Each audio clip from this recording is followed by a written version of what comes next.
You're listening to the Future of Convenience podcast, brought to you by Global Convenience Store Focus, featuring senior retail executives and experts in the global convenience, fuels, and mobility retail industry. Hosted by Dan Munford, Nick Scherzer, and Carolyn Schnare. Hello and welcome to the Future of Convenience podcast. I'm Carolyn Schnare, and I'm joined by my co-host Dan Munford. Hey, Dan. Hello, Carolyn.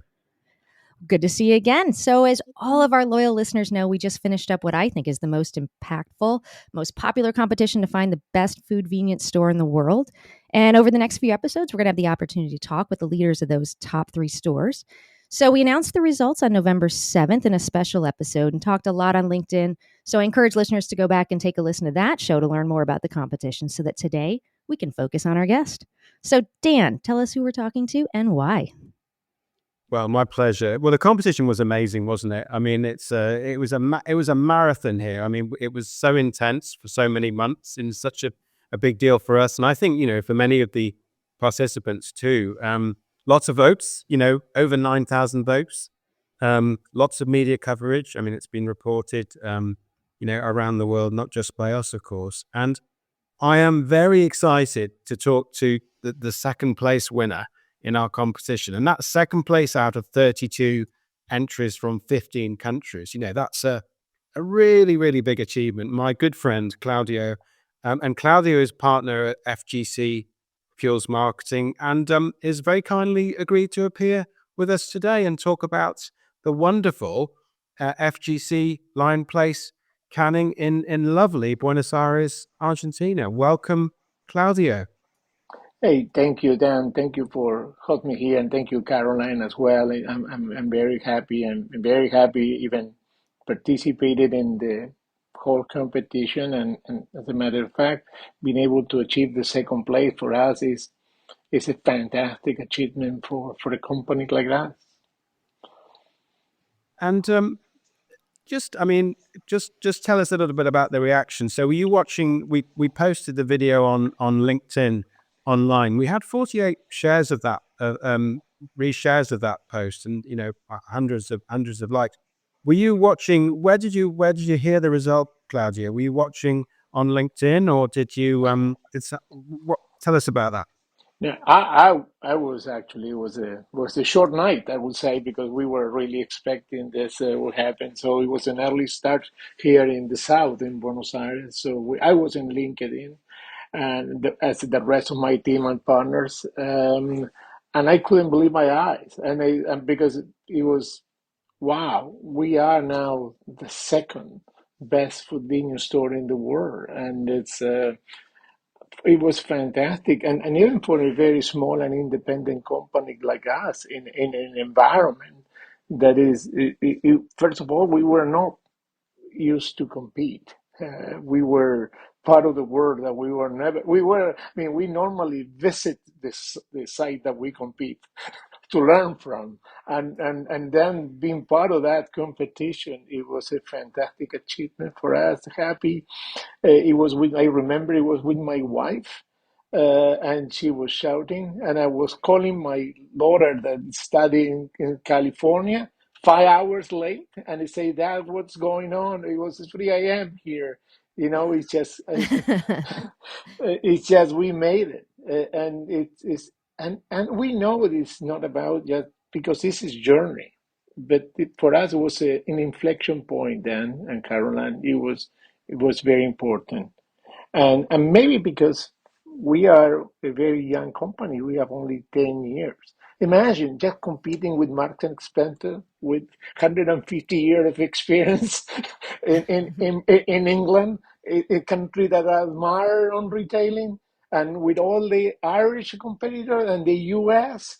We were even wondering what the hell are we doing there? I mean, it's how we got there. And so, What I would say, Claudia, is they all respect you, and obviously you got an awful lot of support. You wouldn't have got to second place without an awful lot of support, obviously, from all of those countries and the 100 other countries that voted as well. And I think you're writing an incredible story in Argentina with this business, and it hasn't, and it's not an easy economy to make big commercial bets in, is it? I mean, I wanted to ask you about that, because it's you bet the ranch. You and your colleagues have bet the ranch on winning with this format, haven't you? It means a lot, Dan, because you're absolutely right. Because sometimes, building a successful one-off store, you can eventually copy, right? But the fact that we are doing in this environment and this company, a little bit of story is, we lost our corporate job 10 years ago. There's three of us, the three partners of FGC, in the same day. And and we decided this, you're facing an inflection point of your life. You are 55 years old, and they say you need to start all over. And we decided that the best option that we might probably have is in our own industry, in the thing that we know. And we decided to do significantly better than the industry. Obviously, doing in Argentina is tough. Inflation running here 25% per month last December. Fortunately, now we are down to a 1%, but a 25%. So you can even think that it's not easy even to find money to get someone to invest. So we really have to put our investment, our own money on play. And that makes the whole story different because we could not fail then, because otherwise we were facing that. So for us, it was not only about doing a good and nice stores, but also that it had to be profitable from the beginning. And we visit, I mean, our experience in traveling around the world, traveling with you. I remember one of my first market tour in USA and then in Europe. We cannot have that roadmap. We knew what we wanted. The issue was how to execute it in an industry here that is by and large dominated by the oil culture. There's nothing wrong, but this is where we are.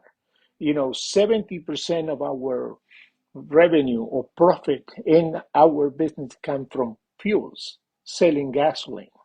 And the store has that minimum impact. And that have a lot of attention and focus. This is kind of define your industry culture. And we want to challenge that as well. So here is a very much a dealer environment, kind of one single dealer per site. It's very much like the old schools. So on top of that, we have to change that paradigms. And we try to create a completely different business model, a model that it was in place in Europe. I mean, when you look at Aero Garage, when you look at Apple Green, when you look at all these new retailers, new independent retailers, and that's what we wanted. And when we saw that food offer there, and say, wow, this is the avenue. It's not about fuels. It's trying to make the food as the driver of our business, and the fuels will come with us. Well, to that end too, Claudio, and I haven't had the opportunity to come down and visit, so I want to someday. I'm inviting myself. But You're more than welcome. You are only an 8 hours flight, it's so not the rest far. we take care of that. Oh, I love it. So, I mean, to your point and to Dan's point earlier, that it's a evolving economy, and we have the same thing around the world. But how did you build this site? And I know there's a few others like it. How did you build those so that you could attract those customers and almost change their mindset? Eating at a gas station, I imagine, sounds like what it sounds like. But now you're attracting them not only to get gas, but at this fantastic food operation. I think you're a highway store based on what I saw. So I watched the video, which is online. Everyone can watch it at Global Convenience Store Focus. And you have several very cool food offers. So can you tell us a little bit about how you design those, but only making them attractive, affordable, which I think is probably important, but then also converting those customers to come in and Yeah, eat? yeah. Carolyn, we also have to fight with the customer perception of the gas stations, and gas station um, has not that reputation of the best place for food, actually. So we have to overdo it. We have to really overdo it in order to create a different environment and make food the center of our offer. So from the beginning, we look at the best location for this, and we thought it was the suburban location. It was more important than the urban, honestly, because we couldn't afford a piece of property or land in a very high expensive Buenos Aires urban site. So we focus on the new suburban customer. A suburban customer is a customer that have one or two cars. That fit very well with what we want to have. The second point that we decided was you have two roads here. You develop your own food program, or you go with a branded food program, someone else. Or a little bit of what we did a little bit of hybrid. We took the best coffee brand in the city, and we also take an affordable proposition that is Subway, and we also create our own fast casual business that is a Tang Grill. So why we did that? Because we have to overcome the reputation. And Havana, that is our coffee program, is the version of Starbucks, if you want to, or Costa in the UK here. They brought it up from the beginning. So our female customer don't have to double guess about the quality of the coffee because it's going to be a restaurant kind of coffee. So Havana gave us that support. Subway was a great match for the affordability. Remember, Argentina, 50% of the people are under poverty line. Mm. So we cannot go. I mean, if you go with an very expensive proposition, you will going to have a very small number of customers. So we have to complete the base. And then we develop our own fast casual restaurant that was Tang Grill. That was a kind of a what are our desires? How we make food a driver versus fuels. So now we have ribeyes there, we sell salmons, because that is in very much aligned with customer expectation. And then we build the box. And the box, if you look at videos, it looks fancy, but it's not expensive. Because that's another issue that we have on the profitability side. We could not afford to spend a lot of more money. So we invest in this particular side something like a 2.6 to almost $3 million, and including land. And then we added a QSR, something that we saw in Europe. We saw standalone because I saw many Costas and I saw some of the Starbucks and say, why we don't continue adding value to our real estate? And Mostaza is the second largest QSR in Argentina, similar to McDonald's or Burger King. It offered the franchising. And we want that because we really want to operate and we really want to learn from the operation. And we thought, wow, if we get into Mostaza, we already have Havana and Subway. We are really creating a completely new restaurant business itself and taking all the history and the baggage and our every history is behind us, and now we are very much a food operator with fuels and not the other way around. So we challenge ourselves. We are very pleased that today we sell more than 400, 500 cup of coffee a day in that store, that we sell more than 250 Subways there. The number one item in Tang Grill is ribeye, salmon, and we have more than 90 people in our staff in that particular store. And it's also look good, feel good, and make money. Very impressive, Claudio. I mean, obviously, I'd have liked to have eaten in the restaurant as well, but I mean, look, I mean, if you're doing ribeye, slow cooked shoulder, grilled salmon, as you say, I mean, I like your point about overdoing it. You needed to overdo it in order to change, to your point, Carolyn, the perception of eating in a gas station. Although really, this doesn't look like a gas station anymore, does it? I mean, it sells gas, but it's a dramatic architecture, all these high ceilings, exposed sort of concrete floor, all this wood that you're using in the construction.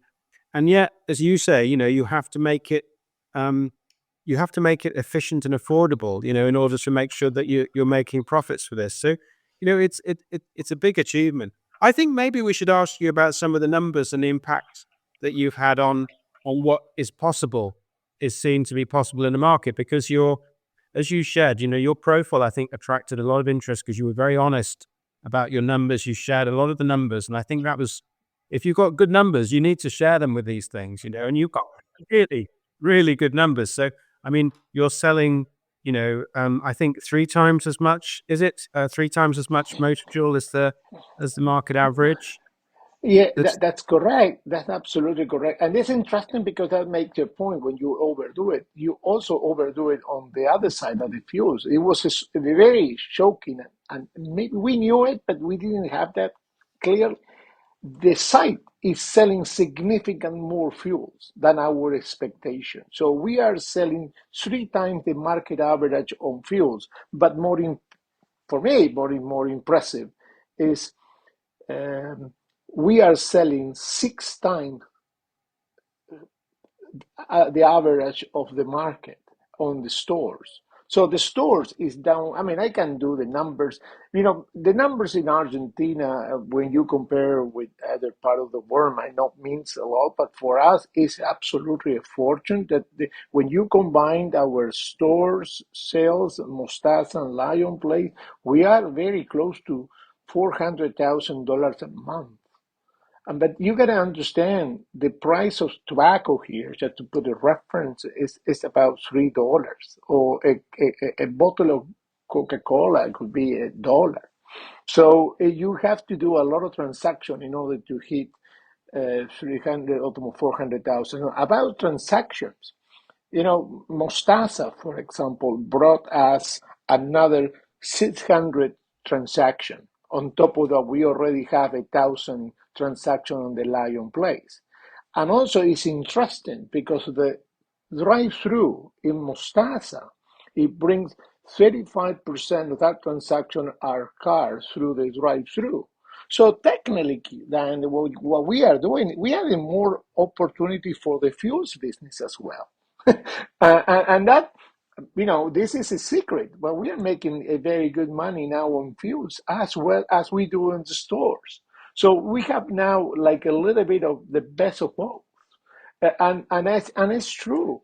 A great, maybe it's in a statement that we used to say here, standalone stores are tough here in Argentina. But a fuels without store is not going to be profitable in the future.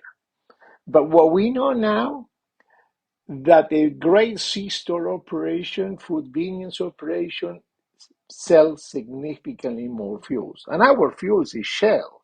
So that is already a premium customer there. So they also are very impressed. We just opened recently another Lion Place in another location, and we had our forecourt operation running for another 6 months previously that we opening. As soon as we open the Lion Place, boom, fuel sale went up 25%. Wow. So Wow. those are big numbers. So we are surprised, and you got to put it in perspective. We went through the worst financial crisis in Argentina. Lucky that we are now seeing the end of this, is that we are recovering. Our demand began to grow, but our average sales in the remaining of our fuel site went down like a 10% versus last year. And now in the last 2 months, we see this. Lion Place ignore all this. Lion Place lives in their own world. And I think this is what we did. It's about taking that credibility, all credibility of the gas station, transform it into a food convenience stores with fuels, where the food is the driver. I mean, that at the end of the day, what we really want, we want people like our store. We want them to call their place. And if we do that, they will continue to show up. And in our case, this is the beginning of a new journey. Um, we are receiving a lot of calls now. Dan, thank you for this, all the publicity, and we have now new investors, people that like, we did this on the friends and families format.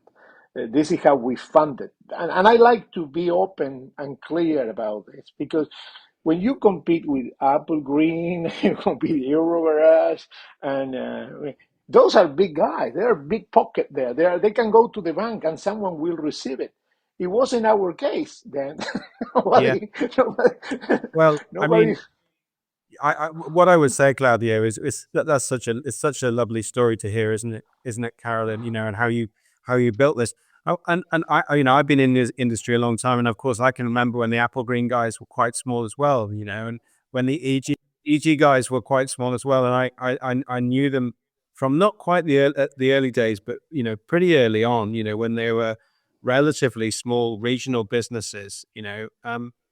But I think if you got the winning strategy, and you've got the determination, and you'll take a chance, and you're willing to take a chance, and put your money where your mouth is, and say, well, we're going to make this work. Then you can build a very big business. And I suppose perhaps my last question really to you is what does the future look like for you guys, Claudia? You've got, I'd say, a lot of confidence now that you know what you're doing, and you know the consumer, and you know what they like, and they are making your Lion Place stores their stores, aren't they? So what's next? What's Now, next? what is next? First of all, we have a tremendous respect for Apple Green, Eurogarage, and I remember I read their story when they began with that story in the north of England, and voila. But we followed that path, Dan. That they absolutely inspire us. So what we did, and this is part of the Foodvenience competition. You know what we did? We say, hey, let's get into a British Airways plane. This is easy. Let's get it. Let's go and visit all of them. And we toured all the 12, almost the 12. And we present ourselves. We got a great friendship. And I remember when I saw the site in Apple Green in Dublin, I said, wow, man, I just, this is, when I went to Waterloo and I saw the Marks and Spencer food, I say, I wish I had that. So what is missing here? One of the pieces that I've learned in that latest study tour, our convenience part is behind what you can see internationally. So we do not have the Spar piece or the Waitrose or the Marks or with that we are not selling that. And I think it is a little bit of the industry, it's a little bit of the scale, and we are working with, because we see that as another opportunity eventually in the future. Where are we heading? We're heading to travel center, Dan. We like the farm shop in England. We like, we obviously we what we can look at and understand and adapt to our circumstance here, and in that circumstance we can tailor it. So there is potentials. I mean, when you go to Gloucester's, for example, and you say, "Wow, why I love that travel center. That is the That's the travel center." Westmoreland. That's the Westmoreland. Yeah, It's like, yeah. yeah, amazing. It's amazing. And, and when you go and stay in their hotel up there in the north, so you also understand the quality, the friendship, the service, and say, wow. So where are we heading? We're heading, there are people here we are very happy that they are copying us now. already, and that's the signal that the industry is really changing. But we are already working in the Lion Place 2.0. It's a Lion Place more close to a travel center. You know, historically, this industry, we built a business for 2 minute stores, right? We need to build stores for 20 minutes pit stop. Eventually, because the electrical vehicle, it will demand that time to recharge, or because people need that time to refresh and go. So we believe that the Lion Play will have a potential opportunity on the travel centers kind of offering. We will continue. Lion Place, something that we learn, and we will not make that mistake. It's not a silver bullet. It's not that we're gonna copy Lion Place and put everywhere. We will try to be selective. We need to be selective because the country where we are and because the money that we have. So we want to be selective around with investment, and we will try to get and extended our operation mode to a multi-site, multi-brand with umbrella the Lion Place.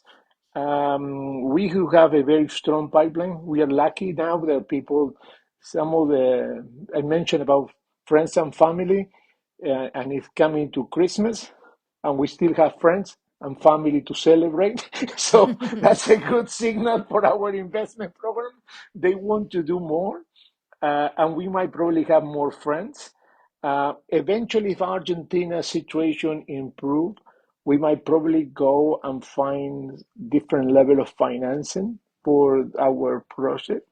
But we will be very cautious about how we're growing and selective of where we're doing all this, because it doesn't work in all the demographic. It doesn't work you need to have a critical, when you go and visit England or Ireland and you see those motorways and you see the traffic there, we don't have that traffic. We have few of those roads with those. So we got to be selective on that. So travel center is on the verge.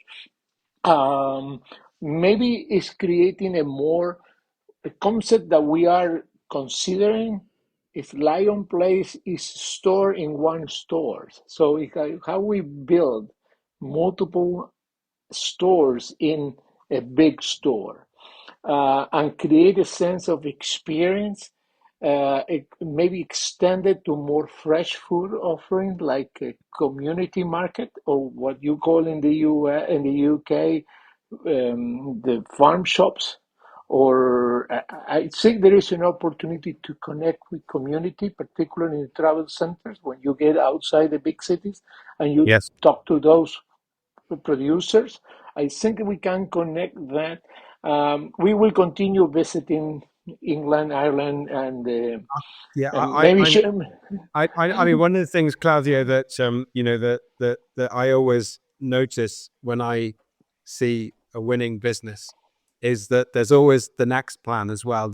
You're doing really well anyway, and then there's always thinking about the future. So look, Carolyn, I think it's been amazing to hear the story told, so passionately by Claudio about what he's achieved. And Claudio, congratulations from the whole team on what you've achieved.